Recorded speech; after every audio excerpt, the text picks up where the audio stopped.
According to Kohlberg's theory of moral development, at what stage are children self-centered and see their own benefit in doing something?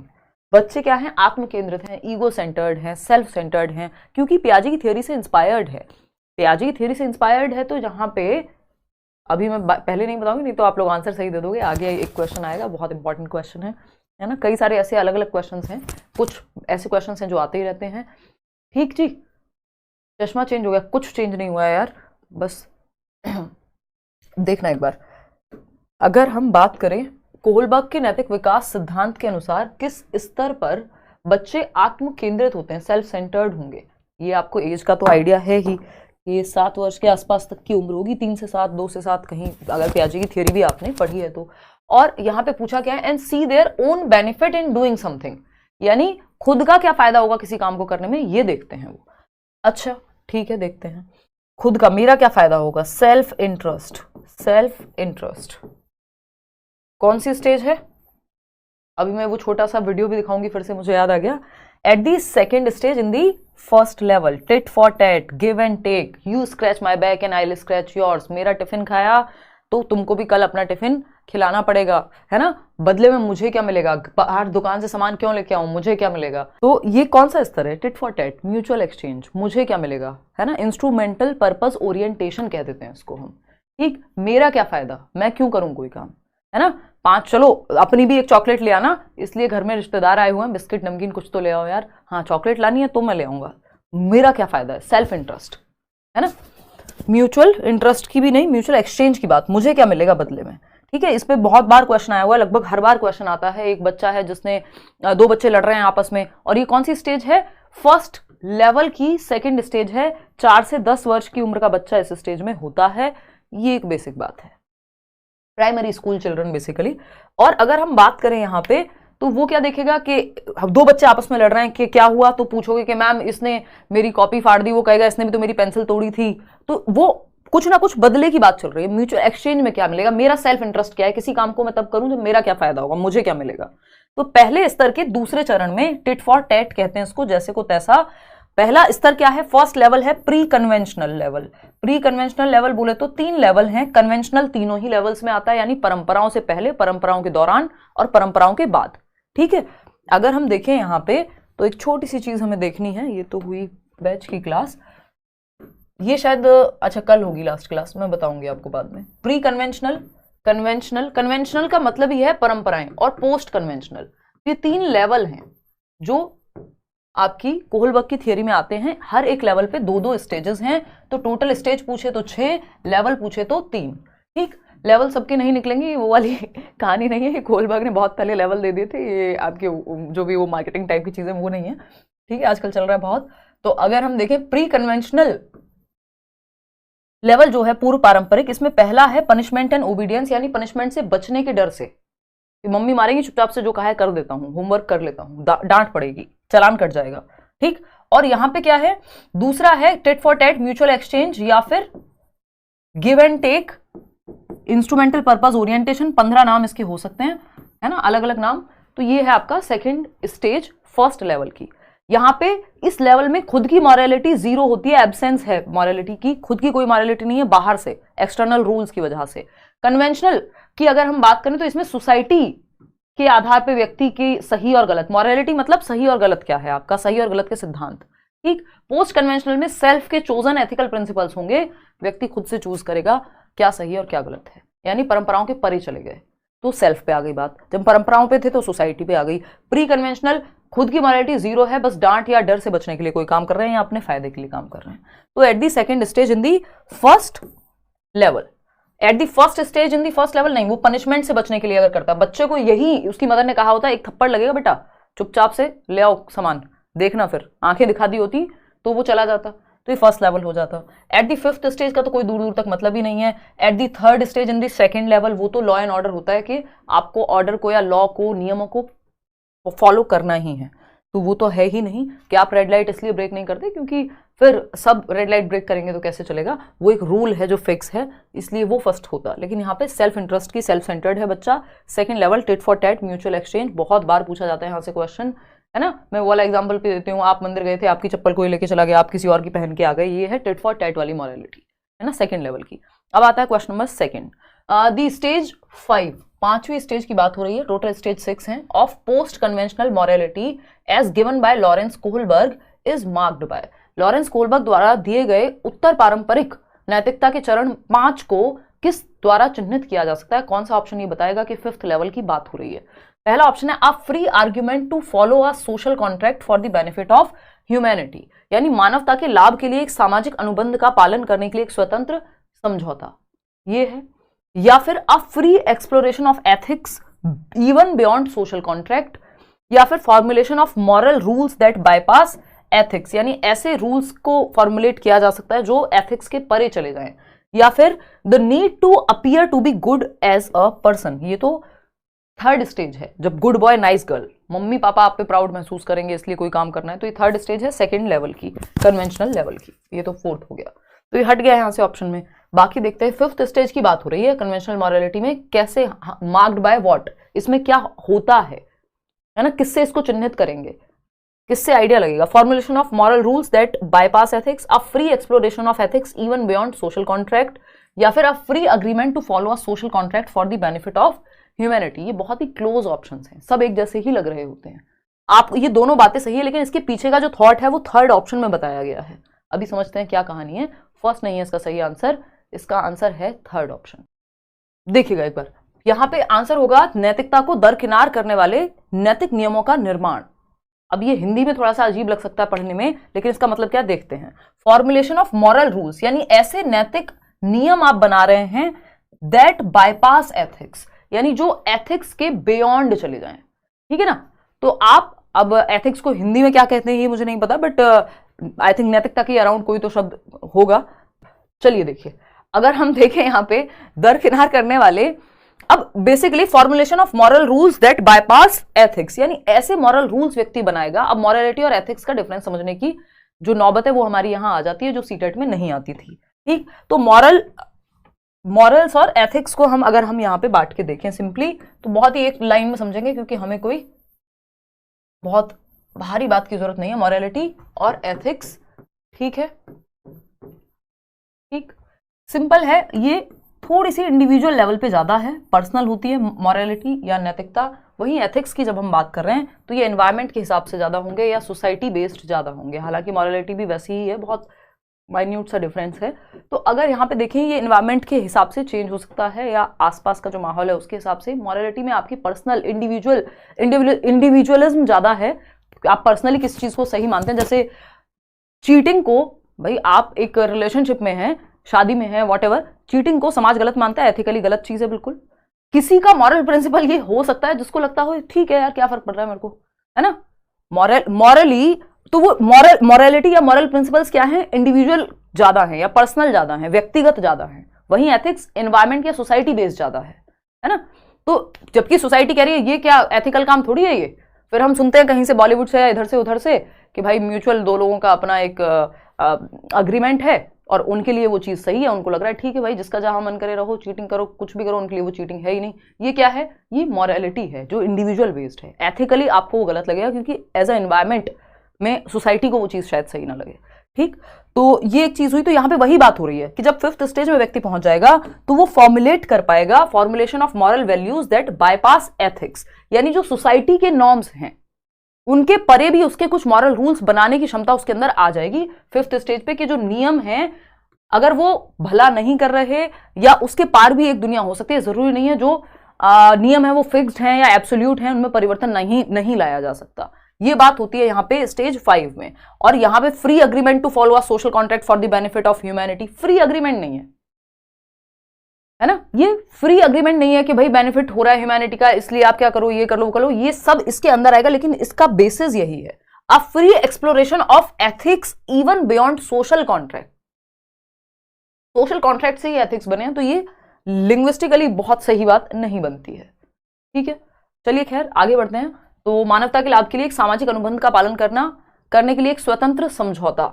तो ये यहाँ पे समझौता की बात हो ही नहीं रही थी। Social contract and individual rights कहते हैं हम, कि समाज के कुछ ऑलरेडी कॉन्ट्रैक्ट्स होते हैं, ऐसा नहीं है आप बना रहे हो उस अग्रीमेंट को, है ना, बट उनमें बदलाव लाया जा सकता है, एक इंडिविजुअल के भी राइट्स हैं, वो बात यहां आ रही है। उन्होंने सिर्फ कॉन्ट्रैक्ट की बात की, हाँ लोगों का बेनिफिट हो रहा है इसलिए कॉन्ट्रैक्ट बना लो, तो वो तो पहले से ही मान के चल रहे हैं कि जो रूल्स बने हैं वो इसी चीज के लिए बने हैं कि फायदा हो, नहीं हो तो उनमें बदलाव किया जा सकता है।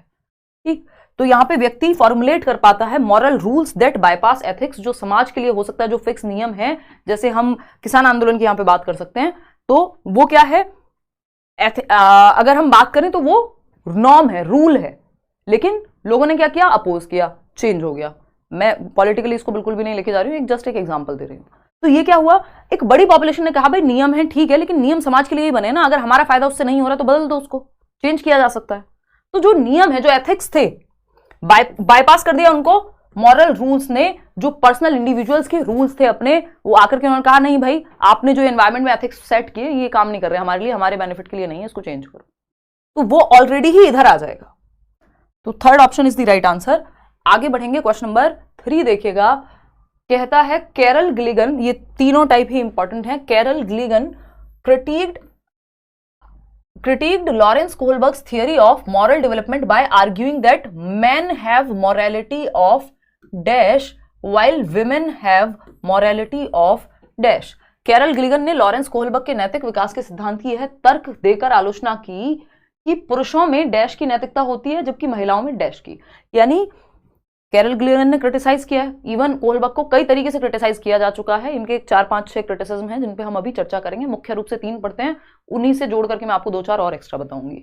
अगर हम देखें यहाँ पे, तो जब हम बात कर रहे हैं कैरल गिलिगन की, तो कैरल गिलिगन एक फीमेल हैं, अभी भी हैं, लॉरेंस कोहलबर्ग तो नहीं रहे, उन्होंने ही कमिटेड सुसाइड। तो अगर हम बात करें यहाँ पे, तो लॉरेंस कोहलबर्ग की आई थिंक स्टूडेंट रही कैरल गिलिगन, और उन्होंने क्रिटिसाइज किया इस थियरी को, जेंडर बायस कहा, और भी लोगों ने कहा। खैर, तो यहाँ पे अगर हम देखें तो उन्होंने कहा कि जो कोहलबर्ग की जो थियरी है उसको क्रिटिसाइज किया ये कह के कि कोहलबर्ग ने ये अज्यूम किया कि जो मैन की मॉरलिटी है, जो पुरुषों की मॉरलिटी है वो जस्टिस बेस्ड है, न्याय बेस्ड है, वहीं महिलाओं की मॉरलिटी जो है वो केयर बेस्ड है, ये कह करके। ठीक, इस चीज पे इनका क्रिटिसिज्म हुआ कि पुरुषों में न्याय की नैतिकता होती है जबकि महिलाओं में देखभाल, केयर, कंपैशन, इन सब के बेसिस पे भी वो डिसीजंस लेती हैं। और जबकि यहाँ पे सिर्फ पुरुषों की बात, मतलब क्योंकि इन्होंने सैंपल्स ही सिर्फ मेल्स का लिया था तो ये तो होना ही था, इसको जेंडर बायस तो कहना ही था। दूसरी बात, इस चीज पे भी इनको अलग से क्रिटिसाइज किया गया है कि जो जस्टिस की मॉरलिटी है, आपने इतना ध्यान दे दिया इस पे कि बाकी फैक्टर्स को इंपॉर्टेंट ही नहीं छोड़ा। सिर्फ जस्टिस थोड़ी होता है, ऐसा थोड़ी है कि आपको किसी ने चाटा मारा आप भी चाटा ही मारेंगे। भाई हो सकता है उसकी मन स्थिति खराब हो, जो मानसिक स्थिति है उसकी मेंटल स्टेट है वो ठीक ना हो, तो आपके अंदर अगर केयर है, कंपैशन है, तो आप वो टिट फॉर टैट नहीं करेंगे। समझ पा रहे हैं? तो उन्होंने कहा सिर्फ जस्टिस की मॉरलिटी काफी नहीं है, कई बार हमें कंपैशन, केयर और जो इस तरह की एम्पैथी, इस तरह की जो फीलिंग्स हैं उनको भी ध्यान में रख करके मॉरल डिसीजन लिए जाते हैं, सिर्फ जस्टिस नहीं होता हमेशा। तो इस बात पे इनको क्रिटिसाइज किया गया कि मैन की मॉरलिटी जस्टिस से जुड़ी हुई है और फीमेल की केयर से। तो केयर वाले एस्पेक्ट, और केयर ऐसा नहीं है मैन में नहीं हो सकती, ठीक है ना। ये तो इनको क्रिटिसाइज इस बात पे किया गया क्योंकि उन्होंने ध्यान दिया ही नहीं, सैंपल्स में भी नहीं लिया फीमेल्स को। अगर हम बात करें इनके कुछ मेजर क्रिटिसिज्म हैं जो मैं बैच में भी पढ़ाती हूँ, हमने मैराथन में भी डिस्कस किए हुए हैं, ये 3 मुख्य हैं, इससे जोड़ के मैं और 3 बताऊंगी।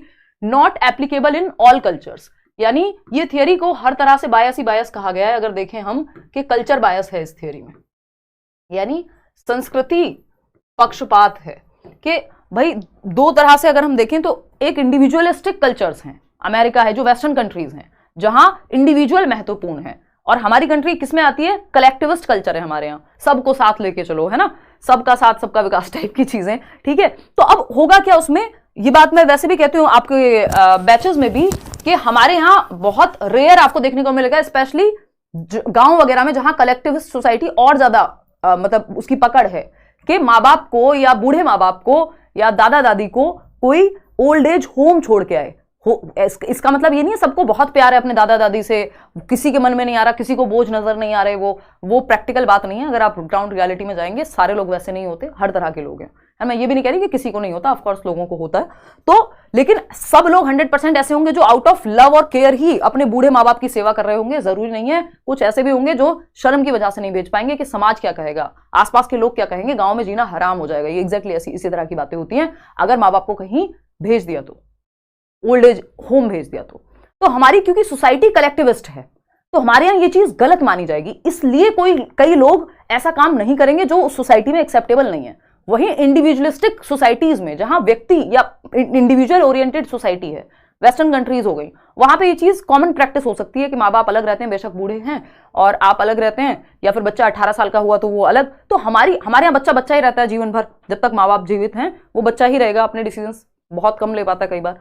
तो ये क्या हुआ, ये सोसाइटी का खेल है, कल्चर का खेल है कि हमारा कल्चर कलेक्टिविस्ट कल्चर है, जिसकी ऑफकोर्स कुछ अच्छाइयां होंगी, हर चीज की अच्छाइयां बुराइयां होंगी ही। कलेक्टिविस्ट कल्चर है कि हम साथ में समूह में चलते हैं, तो यहां बहुत सारी चीजें जो कोहलबर्ग कह रहे थे वो लागू नहीं हो पाएंगी, और ऐसी कई सारी चीजें कलेक्टिविस्ट कल्चर की लागू नहीं हो पाएंगी इंडिविजुअलिस्टिक कल्चर में। और इन्होंने कह दिया ये हर कल्चर में लागू हो जाएंगी, ये थियोरी की जो स्टेजेस हैं। तो हर एक कल्चर में, not applicable in all culture, हर एक कल्चर में ये स्टेजेस लागू हो जाएं ये जरूरी नहीं है। ये इनका क्रिटिसिज्म है कि आपने तो यूनिवर्सली स्टेजेस दे दी, 6 स्टेजेस हैं, 3 स्तर हैं, और दुनिया भर के लिए यही रहेंगी। ऐसा थोड़ी है कोहलबर्ग की स्टेजेस बदल जाएंगी, अमेरिका में अलग होंगी, यहां अलग होंगी, सेम है, बट हर एक कल्चर पे ये लागू होंगी जरूरी नहीं है। और यही क्रिटिसिज्म वाइगॉस्की का भी है कि आप हर कल्चर के लिए नहीं बोल सकते। तो ये एक बेसिक बात हुई, not applicable in all cultures. तो कल्चर बायस पाया जाता है इस थियोरी में। जरूरी नहीं है जो बात कलेक्टिविस्ट कल्चर में मानी जा रही है वो इंडिविजुअलिस्टिक कल्चर में, जो बात भारत में सही है हो सकता है अमेरिका के लिए गलत हो, जो अमेरिका में सही है जो भारत में गलत हो। ठीक, हाइपोथेटिकल सिचुएशंस हैं, यानी कि जो आप मॉरल थिंकिंग है, आपकी मॉरल रीजनिंग है, दैट डज नॉट मीन कि आपका मॉरल डिसीजन भी सेम होगा। मतलब क्या है कि आपकी जो थिंकिंग है, जो मॉरल रीजनिंग है, मॉरल रीजनिंग लगती है, तर्क लगता है, कोई भी डिसीजन आप लेते हैं तो मॉरल रीजनिंग जो नैतिक तर्कना है, moral reasoning does not equal to, ये इक्वल नहीं है मॉरल डिसीजन के आपने जो तर्क दिया किसी काम को करने के पहले, है ना, कि प्यार में दुनिया उड़ा देंगे, ये कर देंगे, दुनिया भूल जाएंगे, फलाना कर देंगे, है ना। मैं इसका एग्जांपल देती हूँ बहुत बार कि यूपीएससी के मॉक इंटरव्यूज आप देखिए इंटरनेट पे, और ऐसे ऐसे जवाब, कोई व्यक्ति, एक सिंगल व्यक्ति कहेगा कि हम करप्शन करेंगे, है ना, नहीं कहेगा ना कोई भी।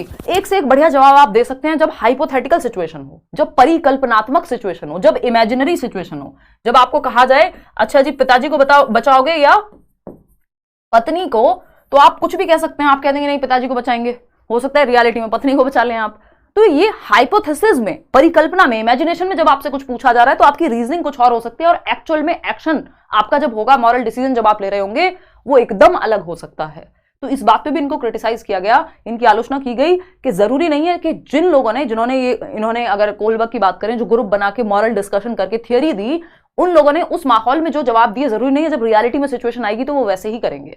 दहेज के खिलाफ सब बोलते हैं, है ना, अगेन वही मॉक इंटरव्यू का एग्जांपल मैं लूंगी, तो हर कोई कहेगा नहीं करप्शन नहीं करेंगे, दहेज नहीं लेंगे, फलाना नहीं करेंगे, रियल सिचुएशन में लोगों के रेट फिक्स हैं। तो ये क्या है, यह सिचुएशन आती है तो लोग बदल जाते हैं, फिर दहेज को गिफ्ट कह के लेना पड़ता है। तो ये क्या है, ये हाइपोथेटिकल सिचुएशन बन जाती है। मॉरल रीजनिंग अलग है आपका और डिसीजन अलग है, यानी एक्शन लेने के टाइम पे कुछ और हो जाता है, बातें बनाने के टाइम पे कुछ और हो जाता है। ठीक, फिर आएंगे थर्ड पे, बायस्ड सैंपल्स। बायस्ड सैंपल्स, अब ये कल्चर बायस भी है, इसमें जेंडर बायस भी है, एज बायस भी है इस थियोरी में। बायस्ड सैंपल्स कहते हैं, कैसे हैं, दो तरीके से बायस्ड हैं।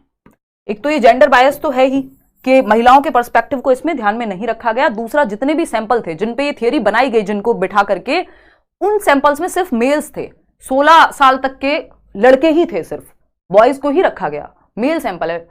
महिलाओं के पर्सपेक्टिव को, जबकि हम माना जाता है कि महिलाएं जो है ज्यादा केयरिंग है, कंसर्न है, और यहां पे तो ये भी कहा गया है कि थर्ड स्टेज के बियॉन्ड नहीं जा पाएंगी इस थियरी के हिसाब से फीमेल्स, क्योंकि उनका ध्यान गुड बॉय नाइस गर्ल वाली बात में, या समाज को, या वो फीलिंग्स के आधार पे चीजों को मैनेज करने में ज्यादा रहता है, या वो कंपैशन, केयर, ये वाली मॉरलिटी उनकी ज्यादा रहती है। तो जेंडर बायस थियरी है, क्योंकि जरूरी नहीं है कि, और यहां पे सबसे बड़ी प्रॉब्लम ये है कि ऐसा नहीं है ना कि हम ये कहें कि जस्टिस की ही मॉरलिटी सही है, केयर के आधार पे कोई डिसीजन लेना गलत है। केयर गलत कब से हो गई, कंपैशन गलत कब से हो गया? तो इस बात पे इनको क्रिटिसाइज किया गया। तो ये जेंडर बायस भी है, दूसरा एज बायस भी है थियरी, कल्चर बायस भी है, 3 तरह के बायस हो गए। एज बायस कैसे है? सिर्फ 16 साल तक के बच्चों को लिया गया। अब एक 16 साल का व्यक्ति जिसके कभी बच्चे नहीं हुए, जिसकी कभी शादी नहीं हुई, जिसने बहुत सारी चीजें जीवन में अभी देखी ही नहीं, वो सिर्फ कल्पना के आधार पे कहेगा कि हाँ मैं ऐसे कर लूंगा। उसने एक्सपीरियंस तो किया ही नहीं ना, वो फर्स्ट हैंड एक्सपीरियंस, या उतना अभी देखा ही नहीं है दुनिया को। तो उस सेंस में यहां पे प्रॉब्लम आ सकती है। ठीक है जी, क्लियर है? ये मेजर क्रिटिसिज्म है सभी प्रकार के जो मैंने आपको कोहलबर्ग के बताए हैं। क्लियर है कि एक तो हर एक कल्चर में ये बात लागू हो जरूरी नहीं है, कलेक्टिविस्ट कल्चर में अलग होगा, इंडिविजुअलिस्टिक कल्चर में अलग होंगी चीजें। हाइपोथेटिकल सिचुएशन यानी इमेजिनरी सिचुएशन की अगर हम बात करें तो मॉरल रीजनिंग, जो आपने तर्क दिया है और जो आप डिसीजन लेंगे एक्चुअल में, जब आपने डिस्कशन में जो चीज कही है और एक्चुअल में जब आप करेंगे उस चीज में, तो उसमें कथनी और करनी में अंतर हो सकता है। इस बात पे क्रिटिसाइज किया गया है। बायस्ड सैंपल्स हैं, इतनी हर एज के लोग इसमें शामिल नहीं थे, तो सबके लिए बात लागू होगी, ये कहना गलत हो जाएगा। और जेंडर की अगर हम बात करें तो सिर्फ मेल सैंपल्स को लिया गया। ठीक है ना, इतनी बात क्लियर है? चलिए बहुत बढ़िया। तो ये मेजर क्रिटिसिज्म है। अब कोई भी क्रिटिसिज्म का सवाल कभी भी आपसे सॉल्व हो जाएगा। देखना क्वेश्चन नंबर 4, देखना एक और क्वेश्चन है आपके सामने। Carol Gilligan has criticized Kohlberg's theory of moral development. Carol Gilligan ने कोलबर्ग के नैतिक विकास के सिद्धांत की आलोचना की है, कैसे? कैरल गिलिगन ने क्रिटिसाइज किया है कोलबर्ग को किस बेसिस पे? For not giving adequate importance to genetic factors. नहीं, जेनेटिक फैक्टर्स पे नहीं है ये इनको क्रिटिसिज्म मिला। For using case study as the research method, नहीं, इसको भी इस तरह से भी क्रिटिसाइज नहीं किया कि जो from a social cognitive perspective, उसमें भी नहीं कर सकते इन्होंने, कुछ ऐसा किया नहीं है, वो थियोरी पे बेस्ड है। From a feministic perspective, feministic यानी नारीवादी दृष्टिकोण से, कि महिलाओं के परिप्रेक्ष्य को ध्यान में नहीं रखा गया और केयर के पर्सपेक्टिव को ध्यान में नहीं रखा गया। ठीक है जी, चलिए आगे बढ़ते हैं नेक्स्ट क्वेश्चन पे। क्वेश्चन नंबर है 5, फटाफट से देखना एक बार। क्वेश्चन नंबर 5 है जो कहता है, at which level of Lawrence Kohlberg's moral reasoning do children typically believe that people should live up to the expectations of the society and behave in good veg.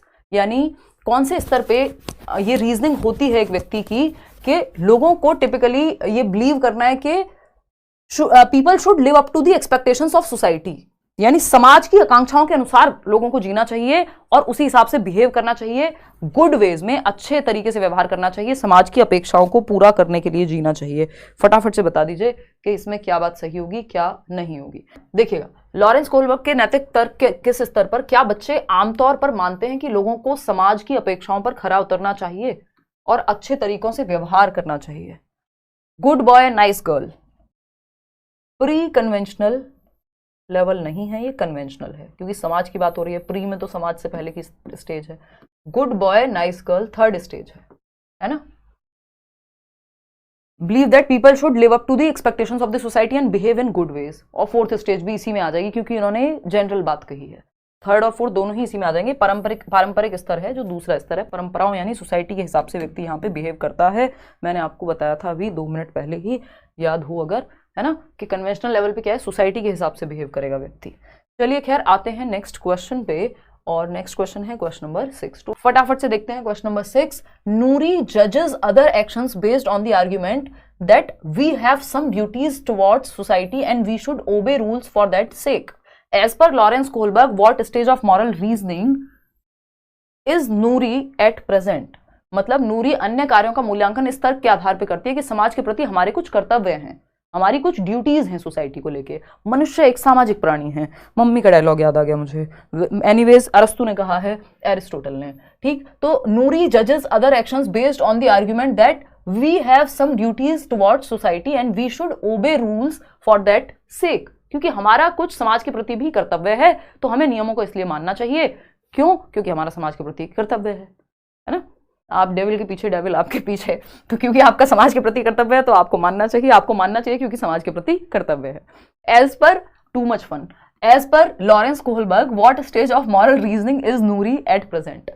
बताइए। हो गया ना, स्टेज नहीं पूछा, अगर स्टेज होता तो 4th लेवल हो जाता है यहाँ पे। लॉ एंड ऑर्डर ओरिएंटेशन के सोशल कॉन्ट्रैक्ट ओरिएंटेशन भी, सोशल ऑर्डर मेंटेनिंग कह देते हैं इसको, ठीक है ना?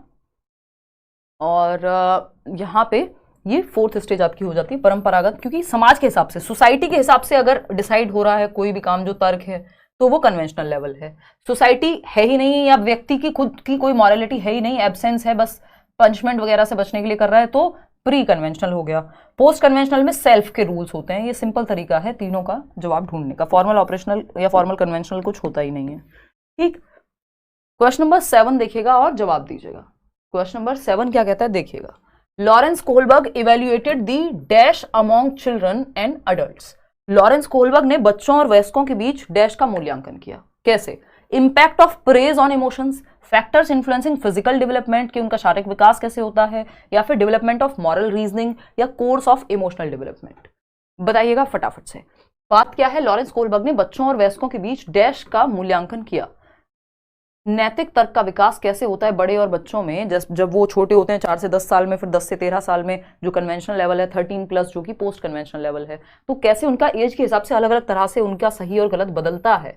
जब आप 15 साल के होंगे तो आपके लिए कोई चीज़ सही हो सकती है ना। और जैसे वन ऑफ माई फ्रेंड्स, तो वो बोलता है कि मैंने जब बचपन में था ऐसे कुछ टीन एज में, तो मुझे लगा यार बढ़िया लड़की, एकदम एकदम मैं गोल्ड डिगर बनूंगा। ये एक मेरा मेल फ्रेंड कह रहा था एक दिन, है ना, मैं एकदम बढ़िया गोल्ड डिगर बनूंगा। मम्मी को कहता था मैं बढ़िया लड़की ऐसी जो अच्छे, जिसके पास पैसा ज़्यादा हो, उससे शादी करूंगा क्योंकि मैं मतलब मिल जाएगी, ठीक है ना, इस टाइप की बातें। अभी उसकी ये सोच बदल गई जैसे वो अडल्ट हुआ, अब उसको ऐसा नहीं लगता। तो क्या होता है, एज के अनुसार, एज के हिसाब से हमारा सही और गलत भी बदलता है, ठीक। तो डेवलपमेंट ऑफ मॉरल रीजनिंग यानी नैतिक तर्क का विकास।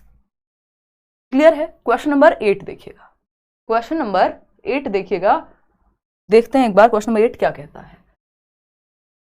देखो जेंडर बायस बातें नहीं करेंगे हम, ये लड़कियों के लिए भी सेम हो सकता है, बात बराबर ही रहेगी। At which stage of Lawrence Kohlberg's moral development theory do individuals reason that human rights and justice is most important even if they go against the societal laws. समाज के खिलाफ भी चली जाएं चीजें अगर, तब भी जो ह्यूमन का राइट है, जो मानव के अधिकार हैं और न्याय है, वो सबसे महत्वपूर्ण है। क्योंकि सिर्फ समाज के लिए नहीं जी रहे हो, समाज आपसे है, आप समाज से नहीं है, मतलब दोनों चीजें म्यूचुअली चलनी चाहिए। वैसी सी बात 6th स्टेज में तो यही होता है कि आप निर्धारित कीजिए आपका सही गलत, ठीक है।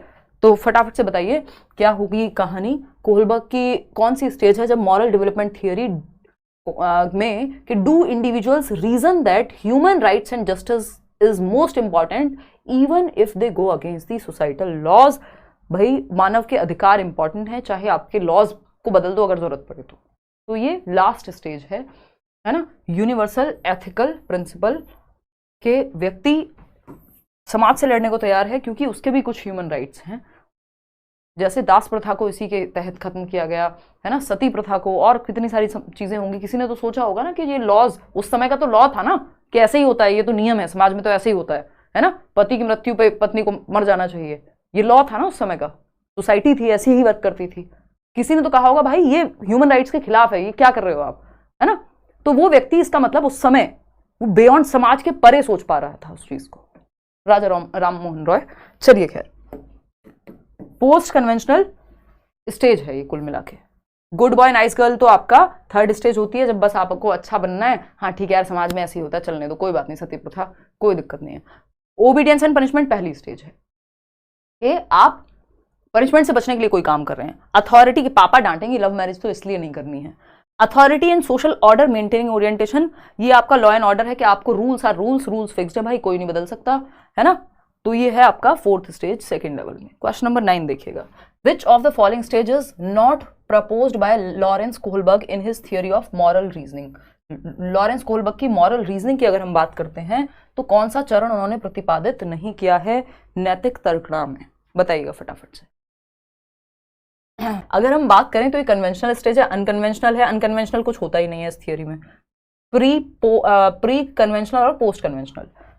तो देखो फटाफट से, मॉरल रीजनिंग की कौन सी चीज नहीं है, तो जो नॉट है वही तो सही है, जो गलत है, जब ये होता नहीं है तो जो गलत है वही सही है, क्योंकि पूछा ही गलत था, नॉट लिखा हुआ है। अपरंपरागत मंच कह लीजिए या चरण कह लीजिए, कुछ नहीं होता। परंपरागत चरण है, पूर्व परंपरागत चरण है और उत्तर परंपरागत चरण है जिसको बाद लिखा हुआ है, लेकिन अपरंपरागत कुछ नहीं होता। तो यही गलत है, जो गलत है वही सही है, क्योंकि पूछा ही गलत है। क्वेश्चन नंबर 10 देखिएगा और जवाब दीजिएगा फटाफट से। ये क्या कहता है, according to Lawrence Kohlberg at which level of moral development does the child display good girl nice boy या good boy good girl orientation.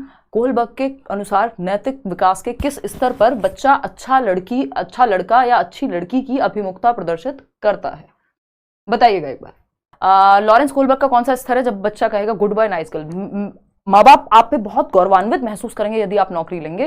ये है गुड बॉय नाइस गर्ल कि मम्मी पापा कहेंगे वेरी गुड, बहुत अच्छा, मेरा बाबू, मेरा बच्चा कितना प्यारा है ना। वो बाबू सोना वाला बाबू नहीं, ठीक।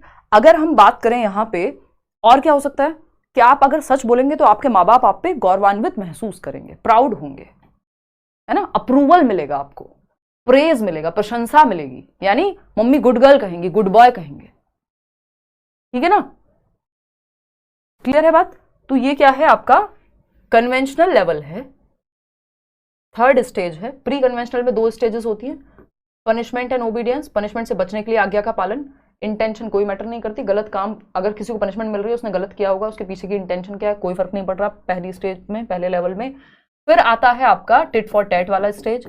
फिर थर्ड स्टेज कन्वेंशनल का पहला ये है आपका यही वाला गुड बॉय नाइस गर्ल, और इसमें फोर्थ होता है लॉ एंड ऑर्डर मेंटेनिंग, यानी नियम बने रहें। और अगर हम बात करें इसके बाद पोस्ट कन्वेंशनल में, फिर social contract and individual rights और एथिकल प्रिंसिपल। बहुत कम लोग पहुंच पाते हैं थर्ड लेवल पे। तो परंपरागत स्तर, ये हेटेरोनॉमस मॉरलिटी और मॉरलिटी ऑफ कोऑपरेशन, जो पियाजे की मॉरल डेवलपमेंट की थियरी है, वो उतनी महत्वपूर्ण है नहीं, तो हम डिस्कस नहीं कर रहे हैं क्योंकि कोई जरूरत ऐसा सच नहीं है, नहीं पूछी जाती है आजकल कहीं। तो नैतिक उस थियरी पे बेस्ड है ये थियरी। पियाजे की नैतिक विकास की भी एक थियरी है कॉग्निटिव डेवलपमेंट के अलावा, उसमें ये बात होती है हेटेरोनॉमस और ऑटोनॉमस मॉरलिटी की। ठीक, हेटेरोनॉमस जब बाहर से लोग आपके लिए डिसाइड करें, ऑटोनॉमस जब आप अपने लिए डिसाइड करें। तो ये कन्वेंशनल लेवल हो गया। क्वेश्चन नंबर 11 देखना फटाफट से। आज मेरी तबीयत थोड़ी अच्छी है नहीं, तो मेरे सर में काफी अच्छा खासा दर्द है। On the basis of children's responses to Heinz dilemma, Lawrence Kohlberg has proposed specific developmental stages of. Heinz की दुविधा पर बच्चों की प्रतिक्रियाओं के आधार पर लॉरेंस कोलबर्ग ने विशिष्ट विकासात्मक चरणों का प्रस्ताव दिया। हाइंस डिलेमा, हाइंस डिलेमा क्या है? हाइंस डिलेमा है आपकी एक ऐसी दुविधा, क्योंकि दुविधा बहुत सारी कहानियां या दुविधा पेश करते थे कोलबर्ग अपने जो बच्चे थे, मतलब जिनको वो सैंपल की तरह यूज कर रहे थे डिस्कशंस में, और उस ग्रुप के सामने अलग अलग तरह की दुविधाएं पेश करते थे, जिसमें से बहुत फेमस दुविधा है हाइंस की डिलेमा, यानी हिंज कह देते हैं हिंदी में, हाइंस डिलेमा। तो हाइंस डिलेमा के आधार पे किस चीज की थियरी बनाई उन्होंने? मॉरल डेवलपमेंट की। एकदम लड्डू क्वेश्चन है। नैतिक विकास का सिद्धांत दिया, ना कि सोशल साइकोलॉजिकल पर्सनल डेवलपमेंट का। सिंपल बात है, जानना चाह रहे हैं कि आपको पता है इनके बारे में या नहीं, अदरवाइज तो ये क्वेश्चन बहुत ही आसान है।